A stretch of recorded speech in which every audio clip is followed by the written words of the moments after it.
आजकल तो बिल्कुल अलग ही खेल चल रहा है। मैं देखता हूँ संसार के अंदर ऐसा कोई स्थान ही नहीं बचा जहाँ हत्याएं नहीं हो रही हों। मैंने बड़ी नज़दीक से सारी चीज़ें देखी हैं। कोई देवी देवताओं के नाम के ऊपर जीवों की हत्या कर रहा है, मंदिरों में काटे जा रहे हैं जीव, हत्याएं करके, बलि दे दे करके, गर्दनें पकड़ पकड़ के तलवारों से काटे जा रहे हैं, उनके जीवा के लगाते हैं खून। किस प्रकार से क्या खेल चल रहा है ये? क्या ये धर्म है? ये मात्र यहाँ ही नहीं है, गुरुद्वारों में जा कर के देखिए आप। एक गुरुद्वारे के अंदर मैंने देखा ऐसे बकरे को काटा, गर्दन उठाई, पात्र में ले करके गए, तलवार से छुआ, सारे हथियारों को खून लगाया। क्या ये धर्म है? मुसलमानों में आप देखिए ऐसे एकदम से झटके से काटा और जीव को चढ़ा दिया। आप किस दुनिया में जी रहे हैं? क्या ये धर्म है? ये धर्म नहीं है। ये धर्म के नाम के ऊपर खेल चल रहा है। जितने भी हमारे संत महात्मा हुए, जिन्होंने जिसके नाम के ऊपर ये सारे धर्म मजहब चले, उनके अंदर क्या इतनी ही दया थी? क्या उनके घरों में हत्याएं हो रही है? वो महापुरुष जो गाय और शेर को साथ रखते थे, वो महापुरुष जो बाज और सर्प को एक साथ रखते थे, वो महापुरुष जो मोर और सांप को एक साथ खिलाते थे, उन महापुरुषों के घरों में ये चीज़ हो रही है। और हम ये मानते हैं कि हम ये जीवन मुक्त हो जाएंगे, हम वहाँ से उठ जाएंगे। हम धर्म के ऊपर चल रहे हैं, हम ज्ञान के ऊपर चल रहे हैं।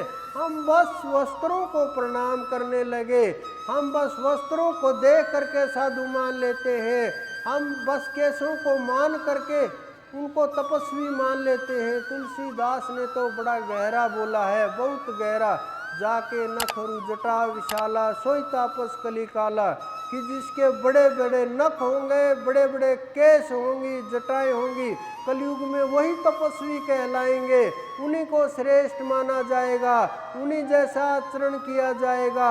इतने क्रूरता हृदय के अंदर है, हृदय निर्मल नहीं है, हृदय पवित्र नहीं है, हृदय कोमल नहीं है, हाथ तक नहीं कांपते हत्या करते हुए, हाथ तक बिल्कुल भी नहीं। ऐसे ही मानव का दुश्मन हो गया। कहाँ हो गए? जहाँ वह मूर्तियाँ बनी हुई हैं, जहाँ पूजा की जाती है, वहाँ हत्याएं हो रही हैं। क्या बीतेगी उन महापुरुषों के ऊपर जिन्होंने मोक्ष का मार्ग दिखाया, जिन्होंने मुक्ति का मार्ग दिखाया? क्या सोचते होंगे आज वो महापुरुष? क्या मैंने इसीलिए ज्ञान का प्रकाश किया? क्या मैंने यही सिखाया है संगत को? क्या मैंने यही सिखाया है? क्या मैंने यही उपदेश किया है? क्या इसी के लिए मैं संसार के अंदर गया था कि हमारे नाम के ऊपर ही ये खेल शुरू हो जाए, हमारे नाम के ऊपर ही सारी क्रियाएं हो जाए? मैंने देखा एक बार मैं वैष्णो देवी के ऊपर गया हुआ था, वहाँ शराब चढ़ाई जाती है, ऐसे भोग लगाया जाता है शराब का। आपने भी बहुत जगह देखा होगा, शराब का भोग लगाया जाता है। क्या देवी देवों को, हमारे देवी देव इतने नीचे आ गए कि उन्हें शराब की इच्छा होती है? क्या हमारे देवी देव इतने, ऐसा कैसे हो सकता है? मानव ने अपनी इच्छा अनुसार उनका भोजन तय कर दिया, मानव ने अपनी सुविधा अनुसार उनको भोजन देना शुरू कर दिया, मानव ने अपने भोजन के अनुसार उनको भोजन बना दिया कि ये मुझे अच्छा लगता है, इनको भी अच्छा लगता होगा, मुझे ये ठीक खाने में अच्छा व्यंजन है, इनको भी अच्छा लगेगा। लेकिन वो ये भूल गए, वो लोग इस खान पान से दूर रहते हैं, अलग ही प्रकार का उनका सब कुछ होता है। वो चेतन सत्ताएं भूख और आपके भोजन की प्यासी नहीं है कि आपको कुछ खिलाओगे पिलाओगे तो ही वो तृप्त होंगी। वो तो परम तत्व तृप्त ही रहता है, वो भूखा नहीं होता। अगर वहाँ भी भूख है, फिर आप किस दौड़ में भाग रहे हो? यहाँ भूख तो संसार के अंदर है ही, उस देवों के अंदर, उस परम तत्व के अंदर। एक तरफ तो ये बोलते हैं कि ये शरीर छूटने के बाद, ऊपर जाने के बाद कर्म का आधार होता है, कर्म का खेल होता है, कर्म से संसार चलता है, कर्म से सब कुछ होता है।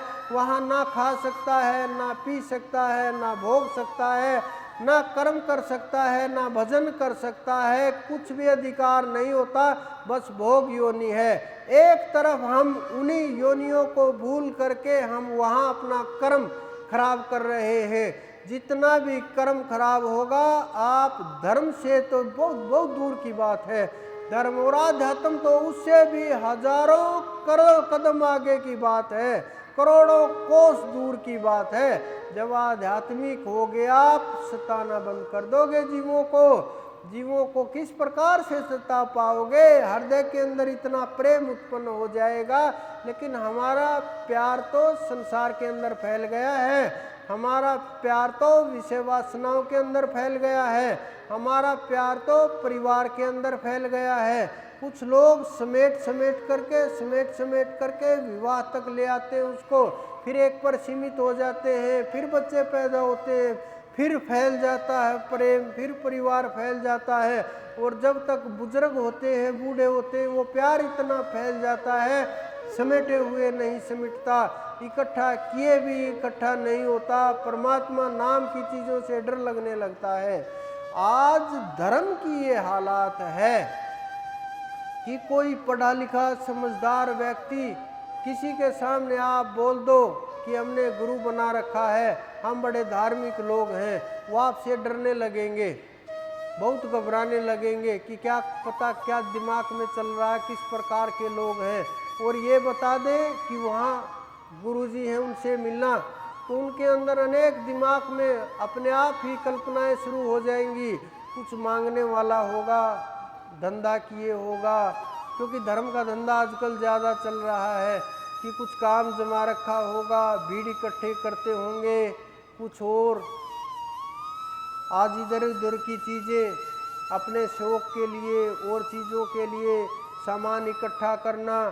और बड़े बड़े केस होंगे और एक अनपढ़ सा व्यक्ति बैठा होगा जिसको कुछ नहीं जानकारी होगी, ना संसार की, न धर्म की, ना आध्यात्म की। ये चित्र दिमाग में अपने आप आने लगते हैं, कोई पैदा नहीं करता, अपने आप आ जाते हैं। चाहे आप किसी के सामने बोल करके देख लो, आप सब के अंदर भी विचार के अंदर आए होंगे कि जब ये शब्द प्रयोग होता है कि गुरुजी हैं, एकदम से दिमाग में आएगी बड़े बड़े केस, बड़ी बड़ी ढाडी, 2-3 पगड़ी बांधे हुए और लाल पीले काले वस्त्र, बाघंबर होगा या और कुछ गद्दी लगाई होगी, बहुत सी मूर्तियां दीवार के ऊपर चिपकाई हुई, बहुत सी मालाएं फैली हुई और पैसे इधर उधर बिखरे हुए। लोग आएंगे, पैसे डालेंगे, हाथ पैर जोड़ेंगे, आशीर्वाद देगा, हाथ उठा करके किसी को गाली देगा, किसी को कुछ देगा। अनेकों अनेक प्रकार के खेल जो आप बोलोगे ना इस प्रकार से, तो लोग की आध्यात्म का नाम लेते ही, धर्म का नाम लेते ही लोग 1 किलोमीटर दूर हो जाते हैं कि इनसे बच करके रहो, थोड़ा कुछ अलग ही चल रहा होगा। ये तो बहुत दूर की बात है, घर की घर में दुश्मन हो जाते हैं कि अरे इसने तो नाम ले लिया, ये तो बाबा बाबा बन गया, अब इससे दूर हो, बचो। ये तो घर छोड़ने वाला, जल्दी ही 2-3 घंटे राम के नाम लेने लगा, ध्यान करने लगा। लेकिन ये धर्म नहीं है।